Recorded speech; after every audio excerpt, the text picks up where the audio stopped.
Hey everybody, Off the Mic Sports Network here. Another edition of Off the Top Rope.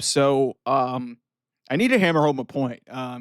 Obviously, the biggest takeaway from this AEW Grand Slam Mexico show is that Mercedes Mone is now 6 belts Mone, and she's going to be going for a 7th one. An unnecessary and ridiculous exercise in ego and it's I've said it, it's one of the biggest ego trips I think I've ever seen in professional wrestling. I don't know what caused it, if this is just her unleashing all of her anger of being misutilized in WWE and she's just taking advantage of Tony Khan. I don't know what Mercedes Moné's end game is, but this does not look good for her. This does not look good for Tony Khan. This does not look good for Jennifer Pepperman, her own personal writer who was brought in. This does not look good for anybody. But the worst, the people that I feel, the group of people that I feel the worst for is the AEW women's locker room. Because what a slap in the face this was. On a 2.5-hour broadcast, you gave 10 minutes to the women. 10 minutes. And it was basically, involving Mercedes Moné against the Uxies, who nobody's going to remember, who had been the CMLL champion. We all knew that this was going to happen. Tony Storm shows up as Carmen Sandiego. Mina Shirakawa makes a distraction thing. That's the best that you can do. And it was longer than 2.5 hours. 10 minutes out of a 2.5-hour show. And the best you could do for your women is that. And some people will say, well, it's the best match that they're building for. They didn't even really build here. Like, you can't convince me, and I said this before and I will say this again, AEW and their priorities, they do not care about women's wrestling. They got Mercedes Moné, a big fish, to sign with their company. Her motivations and her priorities are not about growing this division. They are about enhancing her legacy in her mind. And you're seeing that just rear its ugly head over this entire division. Because on what planet, literally 13 months after she showed up, remember last year around this time, she was facing Stephanie Vicaire, and Stephanie Vicaire is now in a higher pedestal.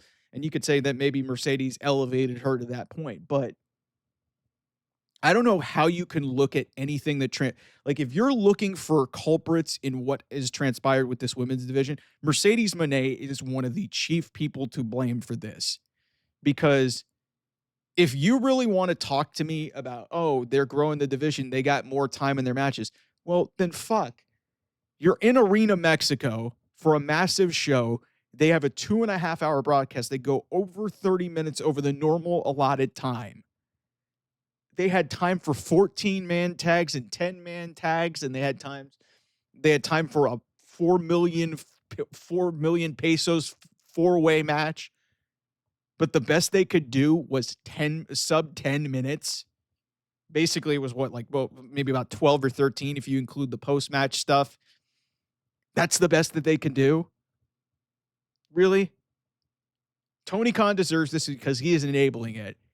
But Mercedes Moné and her ego has absolutely just destroyed this women's division. Because in no way, shape, or form, this is 2 times in 3 weeks that this has happened. They got 13 minutes through like a few segments on that Fyter Fest episode that was a 4-hour block, which is absurd. Now you get 2.5 hours, and the best you could do is Mercedes Moné wins another championship that she did not need. That's the best that you could do for your women. Again, just somebody explain to me how any of this is good.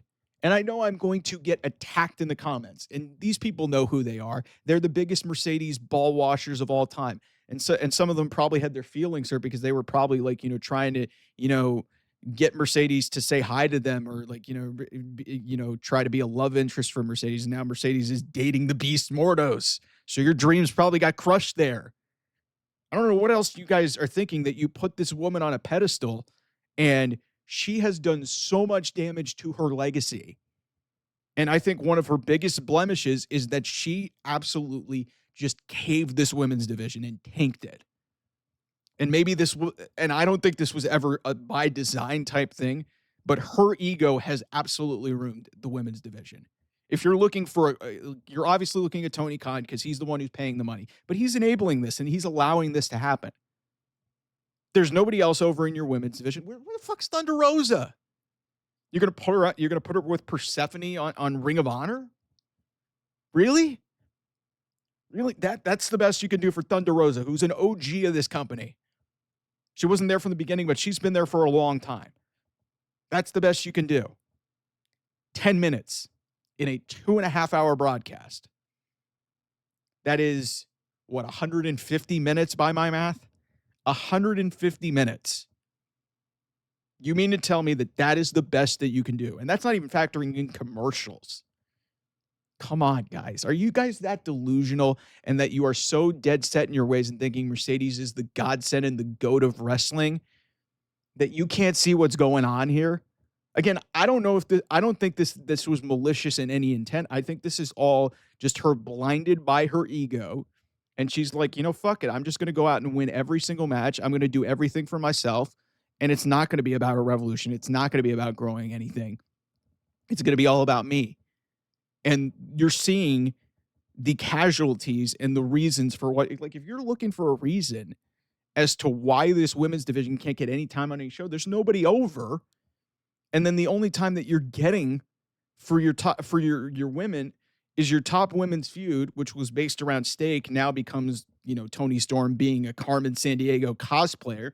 But that was after a 10-minute match that Mercedes won again, winning her 6th championship that now she cannot hold over her petite body. Like, seriously, this is comical that people still try to enable and support this. Yet they will go and criticize and rip apart Charlotte Flair. Charlotte Flair, who, by the way, even though she came across as incredibly selfish, she did business and put over Tiffany Stratton. Could have very easily flexed her creative muscles and said, I ain't losing, brother.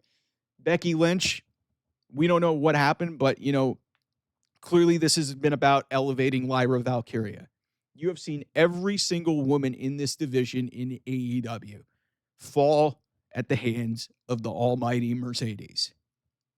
And until somebody just absolutely just makes her realize, and maybe it's just a power thing and Tony's just a mark and he just won't stop her, this is going to keep continuing. Because everybody's just going to bitch and because here's what's funny to me. Everybody's going to say that Mercedes is this great professional wrestler and is the GOAT and she deserves everything. They'll turn around in the same breath and you say, well, what the fuck? Why aren't the women getting more time on the show? Because nobody else is worth a damn because Mercedes is beating them all. That being said, Thunder Rosa should have been on this show because she's a Latina and, it would have made a lot of sense. Like, she's built from the graveyards of Tijuana. I know we weren't in Tijuana, but seriously, just seeing how, only getting 10 minutes on a 150-minute show, longer than that. You guys are looking at blaming it Tony Khan. It's like, listen, I'm not like Tony Khan is enabling this, but at the same time, if Mercedes wasn't blinded by her ego, the women probably would have gotten more time on this show, and they probably would get more time weekly. Until she figures that out, until she stops being blinded by her ego, nothing's going to change. Just another example, just like another power-hungry and egocentric professional wrestler. I haven't seen it quite like this in a long time.